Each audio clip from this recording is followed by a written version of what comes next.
लोगों के मन में एक प्रश्न रहता है कि ब्रह्मांड कहाँ से आया, कब से ब्रह्मांड का अस्तित्व है। अर्थात जैसा कि कहा जाता है कि सनातन धर्म अनुसार भगवान ने संसार बनाया है, तो कब से इस ब्रह्मांड का अस्तित्व है। क्या यह ब्रह्मांड सनातन है?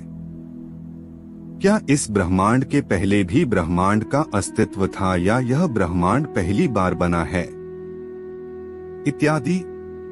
सबसे पहले वेद अनुसार यह समझिए कि 3 नित्य तत्व है।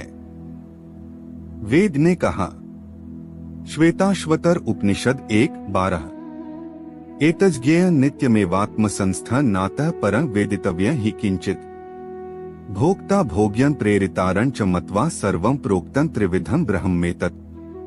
भावार्थ 3 तत्व है। अनादि, जिसका प्रारंभ न हो, अनंत, शाश्वत, सदैव के लिए। एक ब्रह्मा, एक जीव, एक माया। अर्थात भगवान, जीव और माया ये सदा से थे, है और सदा रहेंगे। यह उपर्युक्त वेद मंत्र से सिद्ध हुआ। अतएव यह माया जो ब्रह्मांड की शक्ति है या भौतिक ऊर्जा है, जिससे संपूर्ण ब्रह्मांड बना है। माया ऊर्जा के 2 चरण होते हैं। इन चरणों को सृष्टि और प्रलय कहा जाता है। सृष्टि अर्थात प्रकट चरण है, जिसे हम वर्तमान में देख रहे हैं। इस चरण में ब्रह्मांड का भौतिक रूप है। प्रलय का मतलब भंग हो जाना है, यह दूसरा चरण है। इस प्रलय चरण में माया अपने विराट ब्रह्मांड स्वरूप को समेट लेती है और अंत में सब भगवान में मिल जाता है। इस प्रकार चूंकि न तो माया किसी दिन बनी है, न भगवान और न ही आत्मा, ये सदा से थे, हैं और रहेंगे। अतएव इनका प्रारंभ नहीं हुआ, इसलिए यह कहा गया है कि यह अनादि है। अनादि होने से यह कहा गया है कि ब्रह्मांड भी अनादि है। अर्थात ब्रह्मांड सदा से बनते आया है, सदा से नष्ट होता आया है, क्योंकि इसका कारण माया है जो कि अनादि है।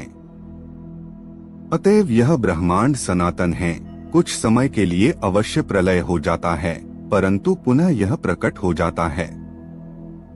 इसलिए यह निष्कर्ष निकला कि जो हम वर्तमान में ब्रह्मांड देख रहे हैं, यह पहली बार नहीं बना है। इससे पहले भी बना था और नष्ट हो गया था, और यह क्रम आगे भी होता रहेगा, क्योंकि माया ऊर्जा के 2 चरण हैं, सृष्टि और प्रलय। दूसरे शब्दों में कहा जाए तो वर्तमान ब्रह्मांड प्रकट हुआ, वर्तमान ब्रह्मांड का अंत होगा। इससे पहले एक ब्रह्मांड था, उसके पहले भी एक ब्रह्मांड था, उसके पहले भी था। जितना समय में पीछे पीछे चलते जाएंगे, उतने ब्रह्मांड पाते जाएंगे। सृष्टि और प्रलय का यह जो क्रम है, इसका कोई प्रारंभ नहीं है। पहला ब्रह्मांड नाम की कोई चीज नहीं है। भगवान ने पहली बार ब्रह्मांड बनाया हो, ऐसा कोई ब्रह्मांड नहीं है। यह अनादिकाल से ब्रह्मांड बन रहा है, इस बार भी बना है। वर्तमान में यह ब्रह्मांड जो है, इसका विनाश हो जाएगा, यानी प्रलय हो जाएगा। उस प्रलय के बाद फिर यह ब्रह्मांड बनेगा, और फिर दूसरी बार ब्रह्मांड का प्रलय होगा। फिर तीसरी बार बनेगा, उसका भी प्रलय होगा। इस प्रकार भविष्य में नया ब्रह्मांड बनता रहेगा, प्रलय होता रहेगा। क्या भविष्य में यह बनने बिगड़ने का क्रम समाप्त हो जाएगा? नहीं होगा। भविष्य में कभी इसका अंत नहीं होगा। बनता रहेगा, बिगड़ता रहेगा। इसका क्रम कभी समाप्त नहीं होगा। अब थोड़ा बुद्धि का विषय आया है, विशेष ध्यान कीजिए। नियम क्या कहता है कि जिस वस्तु का आरंभ होता है, उस वस्तु का अंत होता है। अब इस बात को उलटकर बोलिए, जिसका आरंभ नहीं होता, उसका अंत भी नहीं होता। इस आधार पर आपने स्वीकार किया कि सृष्टि प्रलय का भविष्य में अंत नहीं होगा। इस तरह दूसरी बात अपने आप सिद्ध हो गई कि जब अंत नहीं है, तो आरंभ भी नहीं है। अगर भविष्य में इस सृष्टि प्रलय का क्रम कभी समाप्त नहीं होगा, तो भूतकाल में भी इसका आरंभ नहीं हुआ होगा। इसलिए बनने बिगड़ने का क्रम न कभी आरंभ हुआ और न कभी समाप्त होगा। थोड़ा गहराई से बैठकर मनन करेंगे तो अच्छी तरह स्पष्ट हो जाएगा। एक उदाहरण से समझे तो जिस प्रकार ऊर्जा ना बनाई जा सकती है ना ही नष्ट की जा सकती है, उसका विभिन्न रूपों में रूपांतरित किया जा सकता है, यह नियम है।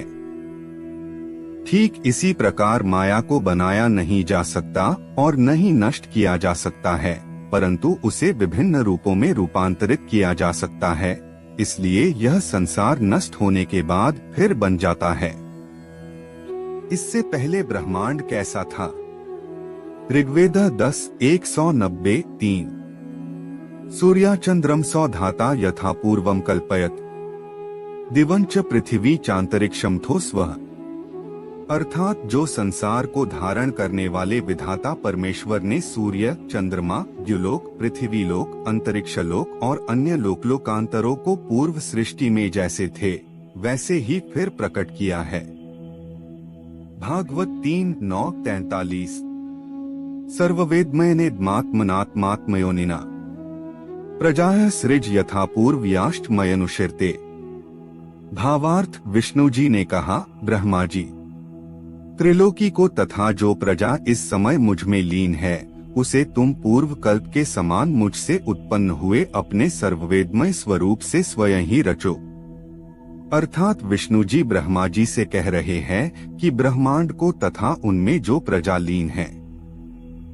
भगवान के महोदर में अनंत आत्मा है जिसे यहाँ प्रजा कहा गया है, उसे पूर्व कल्प में जो ब्रह्मांड था और उनमें जो आत्मा कर्म अनुसार जो कर रही थी वैसे ही फिर ब्रह्मांड रचकर प्रकट कर दो।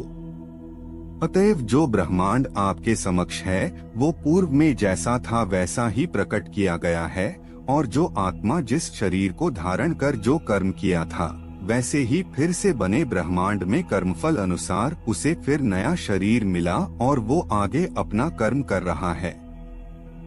इसलिए कर्मफल अनुसार कुछ आत्माओं को मनुष्य शरीर मिला, वे आत्माओं को का शरीर बने मनुष्य बने, और कुछ पशु पक्षी जानवर का शरीर मिला। अस्तु तो इसी प्रकार माया सदा से सृष्टि और प्रलय के एक चक्र में है। भगवान माया को सृष्टि के लिए सक्रिय करते हैं क्योंकि माया एक दिमागहीन निर्जीव ऊर्जा है और इसलिए इसे जड़ शक्ति कहा जाता है।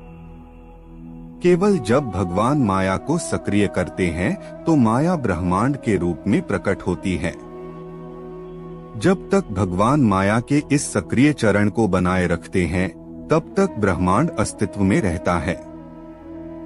जब भगवान प्रलय करना चाहते हैं तो प्रलय हो जाता है और यह ब्रह्मांड उस वक्त नहीं रहता। परंतु यह ध्यान रहे कि सृष्टि और प्रलय का चक्र सदा से अनंत काल से चला आ रहा है और आगे भी अनंत काल तक चलता रहेगा। मित्रों, अगर आपको ये वीडियो पसंद आया हो तो हमारे चैनल को सब्सक्राइब कीजिए और इस वीडियो को ज्यादा से ज्यादा शेयर कीजिए। वीडियो देखने के लिए धन्यवाद। मिलते हैं अगले वीडियो में।